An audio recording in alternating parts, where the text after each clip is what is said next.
Students, I hope that you all are fine and safe. And the topic which I'm taking today is characteristics of sound. Characteristics का अगर हम मतलब समझें, उन्हें हम बोलते हैं विशेषताएं क्या हैं आवाज़ की। सबसे पहली विशेषता जो है जिससे हमें डील करना है आज, that is loudness and pitch.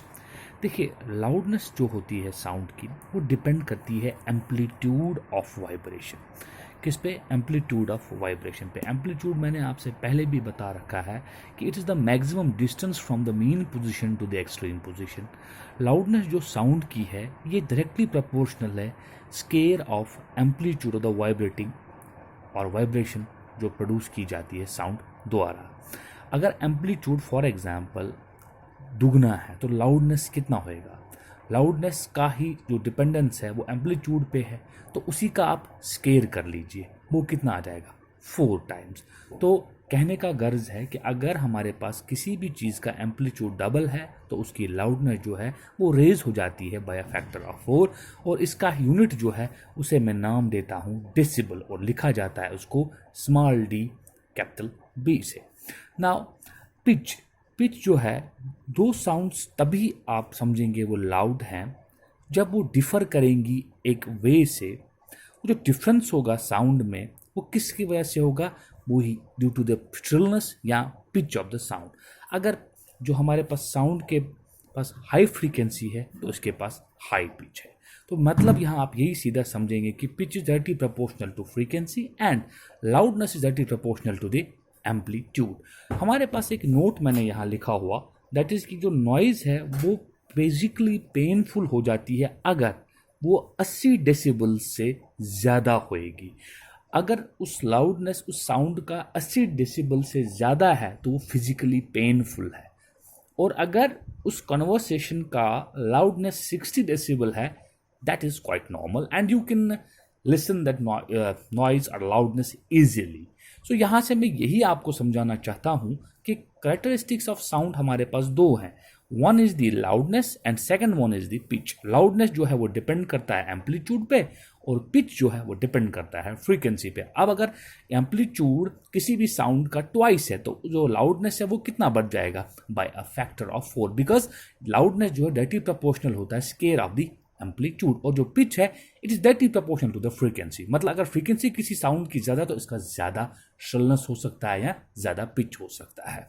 So in the same manner students, हमारे पास इसमें अब टॉपिक जो है ये वाला साउंड का ये ख़त्म होने जा रहा है, but last but not the least इसमें आपको कुछ चीज़ें याद रखनी है। मतलब कि जो लास्ट कुछ डेफिनेशंस है इसी पर कि कितने डेसिबल की किसकी आवाज़ है क्या नहीं है, कौन सुन सकते हैं हम, कौन हम नहीं सुन पाते हैं आवाज़, या कोई ज़्यादा ही मतलब ऊपर है आवाज़। सो उसके ऊपर एक डेफिनेशन हमने बनाई है यहाँ पर, तो उनको डेफिनेशंस को मैं आपके सामने आज रखना चाहता हूँ। और उन डेफिनेशंस को पहला सारा डेफिनेशन है that is Audible sounds. Audible sounds क्या होता है? वो साउंड्स जिनको आप सुन सकते हैं, मगर जिन साउंड्स का जो रेंज है वो 20 हर्ट्ज से लेकर 20,000 हर्ट्ज होता है। ये मैं यहाँ हर्ट्ज का यहाँ पे यूनिट यूज कर रहा हूँ। ये किसका यूनिट है बेटा? It is a unit of frequency. Frequency को हम हर्ट्ज में ही मेजर करते हैं। याद रखिएगा, वो साउंड्स जिनकी रेंज 20,000 हर्ट्ज से या 20 हर्ट्ज से 20,000 हर्ट्ज तक है, उन साउंड्स को आप ऑडिबल साउंड्स कहोगे। क्या कहोगे बेटा? Audible sounds. दूसरा है हमारे पास अल्ट्रासोनिक साउंड्स। अल्ट्रासोनिक साउंड्स वो साउंड्स होती है जिनकी फ्रीक्वेंसी ग्रेटर देन होती है 20,000 हर्ट्ज, जिनकी फ्रीक्वेंसी ग्रेटर देन होती है 20,000 हर्ट्ज, उन्हें आप बोलते हो अल्ट्रासोनिक साउंड्स। और ये कौन सुन सकते हैं अल्ट्रासोनिक साउंड्स? अल्ट्रासोनिक साउंड्स आप सुन सकते हैं, हमारे कुत्ते हैं या वेल्स हैं, dogs, whales etcetera, they belong to this category of sound. मतलब they hear the category of sound which we call as ultrasonic sound. और तीसरी हमारे पास है इंफ्रासोनिक साउंड्स। साउंड्स जिनकी फ्रीक्वेंसी लेस देन 20 हर्ट्ज है, और उनको हम नाम देते हैं एज इंफ्रासोनिक साउंड्स। साउंड्स जिनके पास फ्रीक्वेंसी कम है 20,000 हर्ट्ज से, उन्हें आप क्या बोलते हो बेटा? Infrasonic sounds. नाउ हमारे पास दूसरा यहाँ शुरू हो जाता है म्यूजिक एंड नॉइज। देखिए, आप एक साउंड को म्यूजिक कब कहेंगे और एक साउंड को आप नॉइज कब कहेंगे? साउंड को हम म्यूजिक तभी कहते हैं, जब which the sound which is pleasant to ear, जिसको आपको सुन के आराम मिलता है, पेनफुल नहीं है, बिल्कुल मधुर आवाज़, या जिसकी नॉर्मल कन्वर्सेशन की जो साउंड की हमारे पास लाउडनेस 60 डेसिबल्स की है, उसे आप म्यूजिक कहेंगे।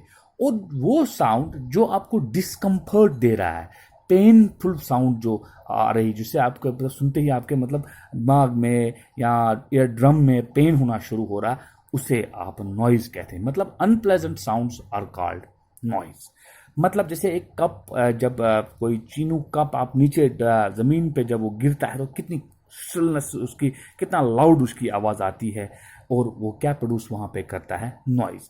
अब इस जो हमारे पास यहाँ पे नॉइज़ है बेटा, ये एक ही कारण से नहीं होता है क्रिएटिव, बहुत से कारण, जैसे बस की हॉर्न चलती हैं, या बाहर कोई लाउड स्पीकर बहुत ज़्यादा वॉल्यूम पे चल रहा है, टीवी कोई वॉल्यूम ज़्यादा रख के सुन रहा है, या बाहर से मोटरसाइकिल बहुत मतलब जिनके वो साइलेंसर्स उन्होंने बाहर निकाले होते हैं, उसमें वो दूसरा टाइप ऑफ साइलेंसर डाले जिसमें आवाज़ ज़्यादा आती है। So this are the sources how noise is created. Now अब आप एक काम ये भी कह सकते हैं यहाँ पर कि नॉइज़ को आप कैसे कंट्रोल कर सकते हैं। नॉइज़ को कि पहली बात, आप टीवी को धीमी वॉल्यूम पे सुने, जो साइलेंसर्स की जगह मफर्स अगर साइलेंसर्स में हम यूज़ करेंगे तो नॉइज़ कम होगी। और दूसरी बात, अगर अब आप इसमें क्या बोलते हैं, नॉइज़ कम करने के लिए रोडों पे साइड से हम पेड़ लगा लें, तो पेड़ जो है that absorbs noise.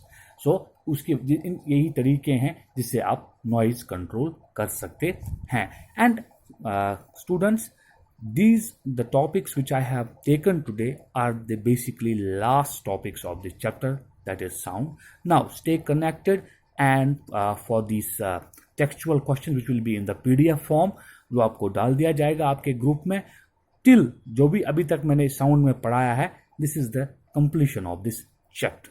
Thank you. Thanks a lot.